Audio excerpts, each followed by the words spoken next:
Rebonjour et bienvenue à cette session de clôture du programme de la 25e édition des Assises. Dans cette édition, plus que jamais, les enjeux liés à la désinformation et à la confiance numérique se sont envolés. Alors, que faire face à un monde où la désinformation monte, les outils aident à cette recrudescence de désinformation par les deepfakes, par les fraudes au président. Que faire? Il faut revenir au mot confiance. La confiance numérique peut s'effriter, mais on ne va pas la laisser partir. Il faut ainsi construire un réseau, un tissu de confiance avec nos partenaires clés qui peuvent nous aider à comprendre mieux tout ce qu'il y a derrière cette face noire de la désinformation. Et sans tarder, je vous demande d'accueillir Sue Solomon.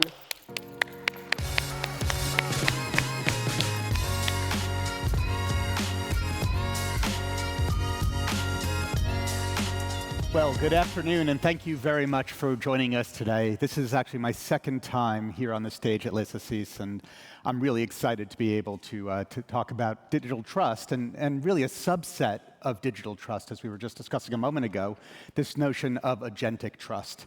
In the age of AI, in a time where there's a proliferation both in our mindset and on the internet of activity that's machine-based, a subset of bot-based activity is agentic behaviors. And it's an area that's still emerging from a technical perspective, and certainly an area that's still emerging from the way that we think about the concept and how to, therefore, as defenders of our networks, the concepts behind defense of agentic behaviors.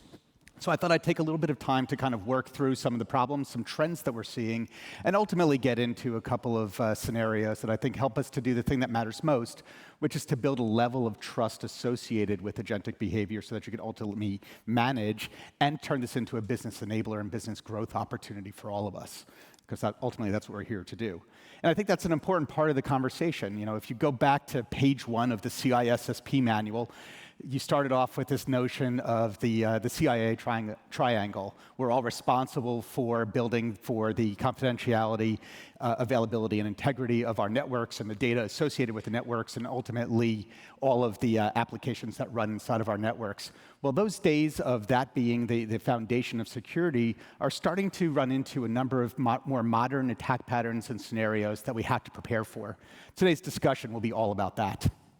Now, I thought that I would get my most difficult slide out of the way up front, but it also establishes a wonderful framework for today's conversation.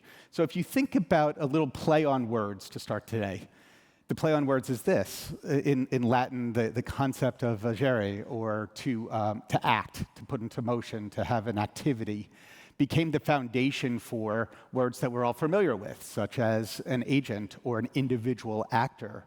Or in French, the concept of agence, or the idea that an organization is going to be empowered to create some activity on behalf of others and organize as such. And then ultimately leading to this concept of agency, or this rather abstract view of giving permission to a group or an action or an activities to act on my behalf. All of that leads down the path of agentics, where we are today.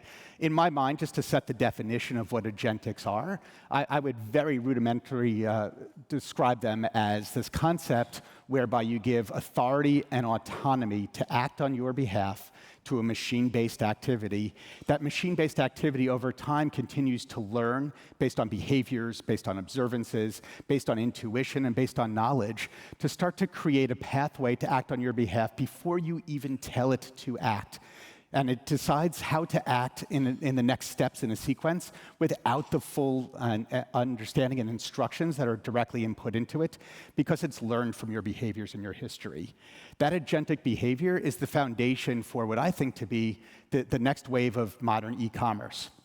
Now, As we all sit in the room as security professionals, it's important to think about that notion of the modern e-commerce as the ultimate brand protection responsibility that we all have. Because at the end of the day, our businesses are entrusting us with creating an outcome that's protected, safe, and trusted.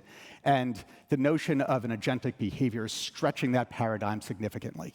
So with that in mind, there's a foundational element that's worth exploring, and that foundational element is the notion that we've hit a tipping point in our lives, in technology, and in the internet as a whole, whereby the traffic that's generated by machines, by bots, and ultimately by agentic bots, is actually now more than the human interactions on the internet. Let's think about that for a second. We've hit a tipping point where more than 50% of activity on the internet is no longer directly with a human behind it. Now, perhaps a human is instructing it, enabling it, and allowing it, but they're not necessarily the activity themselves. More on that in just a moment. So this very concept that we've all grown up with, where there's a very binary decision in the logic between a human and a bot, a human being synonymous with good, a bot being synonymous with bad, that's just simply no longer the case in an increasingly agentic world. So let's take a step back and think about that. A human could have good intent or bad intent. A human can take good actions or bad actions. Same thing from a bot. We need and want bots to be able to create automated workflows and to be able to take actions on our behalf, to be able to shrink and to scale the complexities of the internet and of digital interactions. At the same token, an unauthorized bot or a bot that's acting on behalf of a bad human with bad intent could be doing all kinds of things such as scraping or crawling without permission and creating fraudulent transactional behaviors. Well, the same thing holds true as we get into a world with generative AI at its core, and I think all of us use generative AI in our daily lives now, which is foundationally interesting because maybe even a year ago we probably weren't.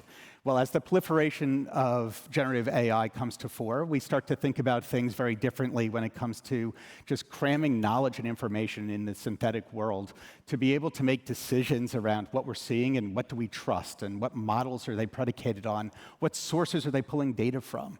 There's this constant conversation of good and bad, ill-intentioned or positive intentions, and ultimately trust or not trust.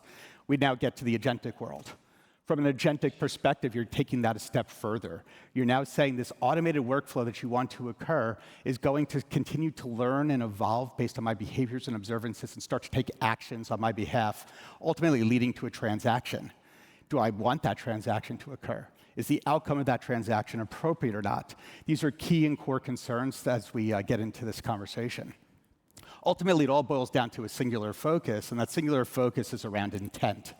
Intent helps us to establish context. Context helps us to triangulate between infrastructure, activities, and outcomes to be able to create a level of trust, which we'll go into in a little bit more detail here in a moment. So this is what I would consider to be the modern e-commerce journey. And as you look at this, again, through the lens of a security practitioner, you probably focus historically at the very end of this value stream, if you will. We're focused on the transaction. And within that transaction, we're always looking to determine, is there indicators or are there indicators of fraudulent activities or behaviors? And what do we do to be able to add just a little bit more friction, a little bit further to the left in the value stream to be able to prevent those negative outcomes from occurring? But it's very much focused on the end of the journey. Well, the reality is that the journey starts for a consumer much, much earlier in the process. You're first attracted to an ad. That ad or that digital ad content, whether it's placed on a website or in a connected device or in a gaming environment or inside of a podcast, is subject to all kinds of fraudulent manipulation by automated bot activity, which creates a certain level of scale to be able to perpetuate that fraud. If you're ultimately able to attract an individual to an ad appropriately, the next thing you want them to do is click on that ad. That ad will take them to a website. That website allows them for the opportunity to establish a relationship, perhaps log in, perhaps authenticate in some fashion, set up an account.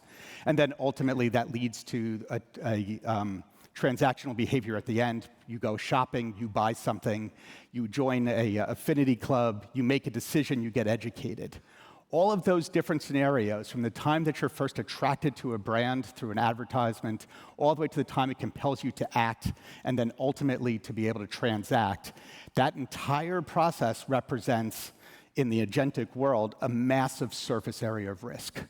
That surface area of risk is ever expanding, and there are lots of different friction points along the way to be able to, A, create fraud, and B, to be able to slow down or prevent fraud, but only if you know how and where to look. And that's all predicated on establishing a trust journey through that entire cycle or that entire process.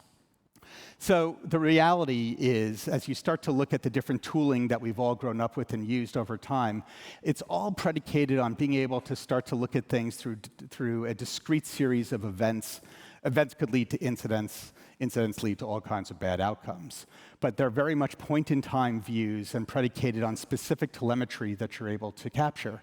I would argue that there's a new paradigm that's required to be able to operate in a more agentic world, again, one where there's authority and autonomy and an ability to continuously evolve from a threat pattern perspective. And that's associated with adaptive controls.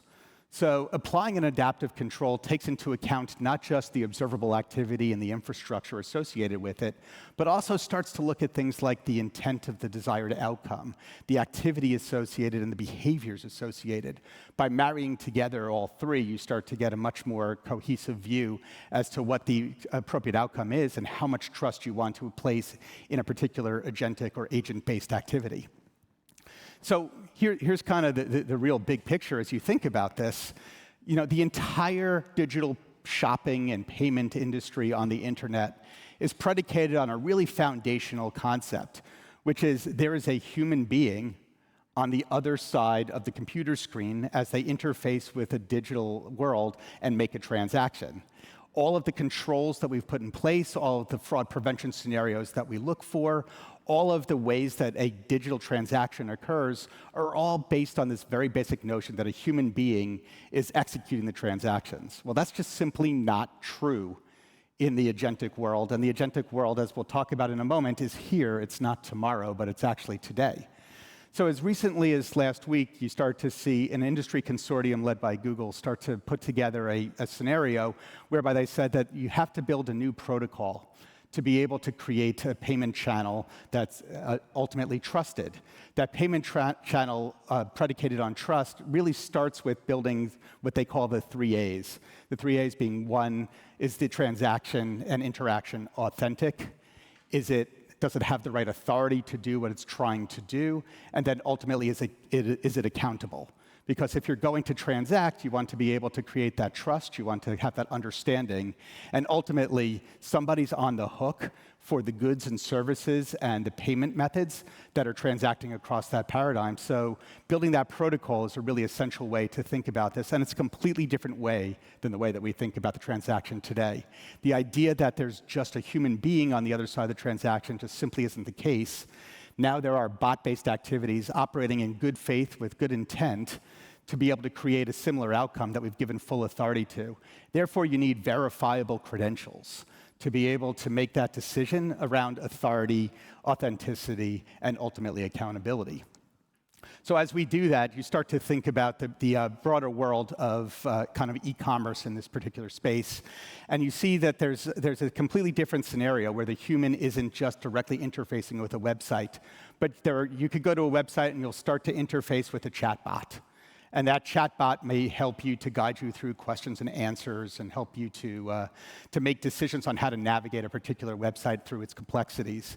You then get into decisions that you would interface with a bot from a third-party perspective that helped you to identify where to go looking in the first place, as you used an LLM as an example, or an interface with an LLM to be able to cut down your research time to be able to find that website in the first place and guide you to that location that the chatbot might help you to navigate. And then ultimately, there's a consumer agent or somebody now emerging from a technical machine-based perspective that will actually anticipate and take the next steps for you. So the way that this looks, as you kind of think about this, is a really simplistic view of that notion of human to website to transaction starts to actually take a very different framework and approach. That approach starts with using a bot to be able to discover and do research to find that website in the first place, to be able to make decisions on what to do when you get there, and then ultimately helps you to navigate and make decisions on what the next action is to enable your transaction. Well, on the other side of that decision to transact, the website, the merchant, is using bots to be able to look at inventory, to determine pricing, to be able to place an order, and ultimately to place shipment scenarios. So what you actually have is a very different scenario, which looks something like, I'll go backwards, which I'll ignore it, which ultimately leads to a scenario whereby what you really have is two bots talking to each other. No longer do you have a scenario where you have a human talking to a website using machine language, but now you have a scenario where you have a bot we're acting on behalf of the consumer, interfacing with a bot that's acting on behalf of a merchant, and now you have a bot-to-bot behavior with no human in the middle at all, both presuming that the human activity is the right and trusted scenario. Trust is the key. So, as I said a moment ago, this really isn't science fiction. This isn't the wave of the future. This is actually today. I'd like to show you over my shoulder here a little demonstration of what I'm talking about. So what we have is an actual website that my company happened to put together for testing purposes. This website, in this particular case, is set up to be able to sell cakes. I'll click play. You can kind of watch it build over time. Asked a very simple question. Happened to be through Perplexity. And it was, hey, can you go ahead and go shopping and buy me 3 cakes? So the bot set out to interface with the website, started looking for cakes. It immediately realized that the first thing you had to do was navigate the website to the order form. It made the decision to prompt me to say, is it OK if I go and interface to be able to go to the order form? I said yes. It then said, OK, the next scenario is I need to be able to determine the quantity. You said 3 cakes. This only says 1 on the order form. Can I go ahead and click here to be able to add 3 cakes to the cart? I said, great. The next thing it says is, OK, mission complete. I've go ahead and I've ordered 3 cakes. It's going to cost $750. All right, now what does that tell us? That tells us that what it's lacking is the awareness to understand that, yes, it accomplished the goal of going out into a website, getting that website to get cakes into a cart and to order those cakes, but I probably wasn't going to give it my credit card and authorization at this point, at that price point. It never asked me that. It didn't ask me about the risks. It only tried to accomplish the outcome, and this was all done through agentic behavior. So a perfect opportunity to understand a little bit of the risks associated with that. Now we go a step further, and I really feel strongly that we're in this age of what we would consider to be digital Darwinism, or this idea that there's a constant cat and mouse game between those who attack and those who defend. That scaling scenario is only intensified by machine-based activity or bot-based activity. But even now, there are lower barriers to entry where those with nascent skills or lesser skills can use not just generative AI, but agentic AI to be able to create an outsized impact that isn't necessarily controlled by the intentions or expectations. Much like our definitions around insider threat, where it could be somebody that's either intentional or unintentional, still creating an outcome, the same thing holds true here. If you looked at that cake example, we had a bot that was acting with good intention and accomplished the goal that we set out to do, but it didn't have the wherewithal or understanding to say that I would never buy $750 worth of cakes. Same thing here from a digital Darwinism perspective. This concept of this constant cycle between attacker and attackee, between innovation and of an attacker versus the ability to cut down the amount of time and innovation necessary to close that gap for a defender is constantly shifting, and agentics are simply part of that. So how do we defeat it? We defeat it by first starting to understand that you have to create this level of trust along the way. And not all agents are created equal. Most of the funding and most of our projects in our enterprises go into helping to build agents and agentic behavior that's specific to be able to automate workflows in our environments. We also have chatbots on our websites to interface with our clients. We also have consumer agents and we have merchant agents, as I mentioned earlier. Each one brings with it its own challenge and its own set of implications, but they all boil down to a central concept, and that central concept is, how do you establish and maintain trust? So, part of establishing and maintaining trust is also understanding what the bad guys are up to. One of the core and emerging TTPs that we've seen that I think is quite relevant, my company took a little snapshot in time over a couple of months to look at traffic that was observable. And what we saw, frankly, was both shocking and also not surprising at the same time. Spoofing is occurring at alarmingly high rates right now for traffic that would be purported to look like and feel like traffic that you would expect to see from a known source, where the bad guys are actually going out of their way to obfuscate the infrastructure and the characteristics associated with queries that would look and feel like activity that would be associated with legitimate interfacing with the larger generative AI scenarios like a ChatGPT. So what we saw with the traffic, as an example, 1 in 18 queries or interfaces that were created were spoofed from in general. But much more importantly, what we saw, and this isn't really a surprise, indicative of many of the larger generative AI tools, the spoofing rate went up significantly when you looked at something that looked a lot like ChatGPT and presented itself as ChatGPT, but simply wasn't. It was a bad guy trying to do a bad thing. We saw a spoofing rate of nearly 1 in 6 of the number of interactions versus the amount that was spoofed. A significant amount of activity going into spoofing right now. Now, why does this matter? This matters because all of us in our security roles are trying to determine basic visibility into the amount of generative AI and ultimately agentic traffic that's touching our websites, touching our enterprises, touching our environments. And it's really hard to ascertain what is real and what is not, what is trusted and what is expected and what is not. Obviously, establishing a baseline is the start, but ultimately enabling is the goal for all of us.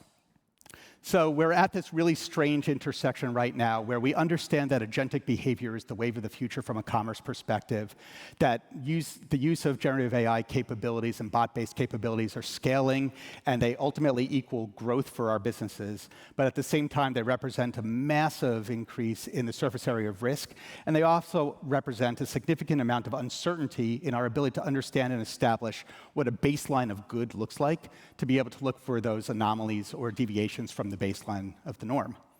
So ultimately, what we have to do as we think about this scenario is to establish trust during that initial interaction with a bot. Do you trust it the first time you see it? Now, the next component is, do you trust it as it continues to go through its life cycle of activities? And then ultimately, do you trust in the outcome that it created?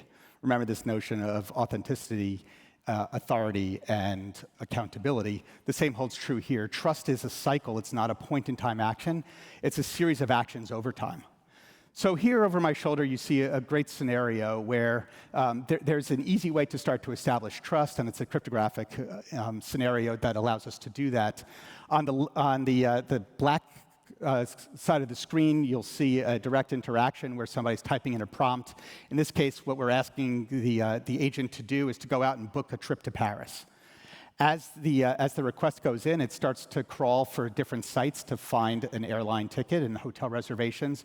And the first thing that we're doing is we're challenging that agent to look at the cryptographic information to make sure that there's a public key that's been passed, that there's a certificate available or a token that's available to be able to establish that trust in the first place.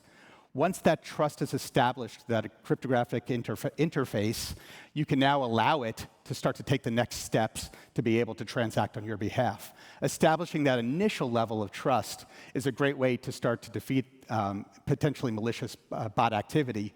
But of course, this all starts and stops with visibility of your environment in the first place. So before you can even get into a scenario where you're challenging a particular agent and making sure that it is of the right trust factor and that you have a digital identity associated with it, that you have a trust in, you have to start with the first thing that matters most, which is visibility. How do I know what my surface area is? How do I know what's touching my environment? Once I establish that visibility, I now want to answer the contextual questions that help me understand intent. Those contextual questions of the who, the what, the when, the where, the why, the how. Those things that help me to understand that the behaviors are expected, the behaviors are authorized, and the behaviors will create the right outcome. So this is all about establishing trust from a technical perspective, marrying that with behavioral actions and intent and context to be able to make the final decision. Now, just a couple of final points as I wrap up the conversation, and it's worth mentioning. As I said earlier, this is something that's happening today. This isn't in the future. So a couple of simple stats. Right now, the vast majority of interfaces with bot-based activity specific to agentic behaviors are really predicated on helping to enable searches. But as you see, there's starting to be things like logins and transactions that are starting to creep into the overall amount of traffic that we're seeing. Let's look at it a little bit differently. As I teased earlier, over 50% of traffic today is driven on the internet, not by humans, but by bots. But what we're seeing, and as an example, Cisco and Gartner have both come up with different studies that have led us to understand that, in actuality, upwards of 80% of all interactions on the internet and traffic on the internet will actually be based on bot and agentic behaviors within 10 years, nearly 80%. Now, what does that look like right now? Well, right now, just over a snapshot that my company took across our surface area of over 500 clients across the globe in the digital e-commerce space, what we saw is a massive increase of just transactional behaviors driven by agentic bots just over the last 3 months. And within that, you'll see those little lines at the very top of the graph that indicate scenarios that aren't just about interfacing with generative AI tools, but starting to see agentic behaviors around things like account logins and things like transactions. So this is occurring, and we're seeing this right now in our environment. So ultimately, here's the punchline. The punchline is, as we said, it's no different than all of the other technical revolutions that all of us have been responsible for helping to safeguard our companies and our enterprises as threats emerge associated with them and ensuring that business enablement occurs. That business enablement starts and stops with that notion of layers of trust. As I said a moment ago, you have to establish initial trust, you have to have persistent trust over time, and then you have to trust the outcome. Now, where things are different is that in an arena where adaptive controls are necessary to marry together context, behavioral context, intent, and all the technical observances, this becomes a feedback loop that's constantly evolving, or infinite, as you see here depicted. That concept of infinite adaptive controls are the critical elements that will make us successful in an increasingly agentic world. So, as you think about it, as I said, spoofing is on the rise. Fraud perpetuated by agentic behaviors is expected to be in the hundreds of billions of dollars within the next few years. But you have to marry that with the fact that many of us are already starting to interface with our agentic world and with our merchants in a fashion that requires that we have a trusted relationship that persists over time, because we can't hide our heads and it won't go away. This is the security problem of tomorrow starting to occur today. Now, what are we going to do to get in front of that challenge? Ultimately, it boils down to this. We have to secure every customer journey through that entire life cycle that I spoke of earlier, from the time that a brand is first established with an advertisement all the way to the time that an individual interfaces with that digital ad content, goes to a website, makes a decision, authenticates, logs in, sets up an account, goes shopping, transacts. That entire cycle gives us opportunities to be able to get much further to the left in creating friction and to protect our environments. That's based on starting with visibility, understanding what your surface area of risk is, understanding what good or bad traffic looks like, what appropriate traffic looks like, what authentic traffic looks like, and what intended traffic looks like, and then putting the controls in place to be able to add both policy-based scenarios and more fine-grained scenarios to be able to tune that friction to allow the traffic that should occur to occur. And then ultimately do this all the time. This isn't a one or some. This is an always on control and always on set of capabilities. That leads to the one thing that you probably don't think about when you wake up in the morning as a security professional, but you absolutely should, which is this is all predicated on protecting your brand. And in a modern e-commerce world, protecting your brand is essential to the outcome you're trying to create. So with that, I greatly appreciate your time today. I've very much enjoyed this conversation, and I hope if you have any questions, I'll be sticking around right after. You could also see me at our booth, Human Security, at booth B17, and I look forward to the discussion and dialogue. Thank you so much for your time and attention.